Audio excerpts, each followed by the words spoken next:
Lecture du livre de la sagesse. Aimez la justice, vous qui gouvernez la terre. Ayez sur le Seigneur des pensées droites. Cherchez-le avec un cœur simple, car il se laisse trouver par ceux qui ne le mettent pas à l'épreuve.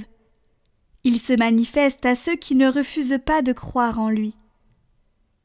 Les pensées tortueuses éloignent de Dieu, et sa puissance confond les insensés qui la provoquent.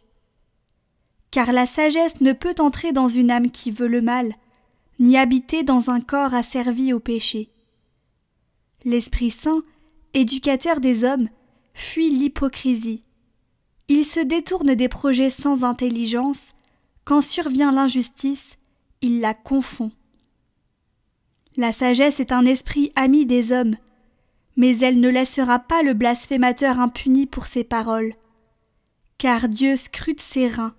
Avec clairvoyance, il observe son cœur, il écoute les propos de sa bouche.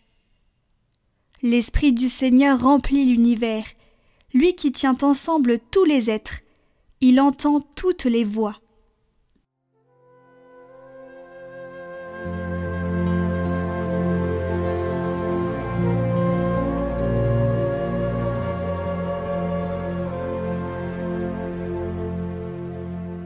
Conduis-moi, Seigneur, sur le chemin d'éternité. Tu me scrutes, Seigneur, et tu sais quand je m'assois, quand je me lève. De très loin tu pénètres mes pensées. Que je marche ou me repose, tu le vois. Tous mes chemins te sont familiers. Avant qu'un mot ne parvienne à mes lèvres, déjà, Seigneur, tu le sais. Tu me devances et me poursuis, tu m'en sers. Tu as mis la main sur moi. Savoir prodigieux qui me dépasse, hauteur que je ne puis atteindre. Où donc aller loin de ton souffle? Où m'enfuir loin de ta face? Je gravis les cieux, tu es là. Je descends chez les morts, te voici. Je prends les ailes de l'aurore et me pose au-delà des mers. Même là, ta main me conduit, ta main droite me saisit.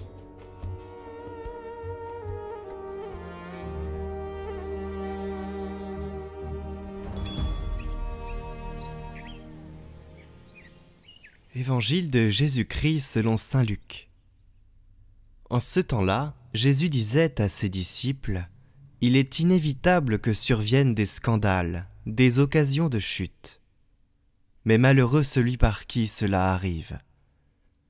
Il vaut mieux qu'on lui attache au cou une meule en pierre et qu'on le précipite à la mer, plutôt qu'il ne soit une occasion de chute pour un seul des petits que voilà. Prenez garde à vous-même. Si ton frère a commis un péché, fais-lui de vifs reproches.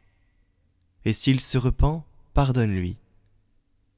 Même si 7 fois par jour il commet un péché contre toi, et que 7 fois de suite il revienne à toi, en disant « Je me repens », tu lui pardonneras. Les apôtres dirent au Seigneur « Augmente en nous la foi ». Le Seigneur répondit « Si vous aviez de la foi gros comme une graine de moutarde, vous auriez dit à l'arbre que voici, déracine-toi et va te planter dans la mer, et il vous aurait obéi. »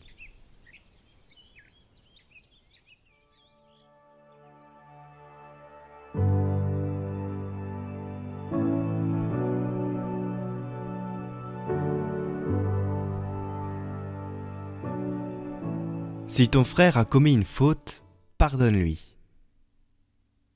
Vous, qui êtes durs et incapables de douceur, apprenez la bonté de votre Créateur, et ne soyez pas pour vos compagnons de service des juges amers et des arbitres, en attendant que vienne celui qui dévoilera les replis des cœurs et attribuera, lui, le Maître Tout-Puissant, à chacun sa place dans la vie de l'au-delà.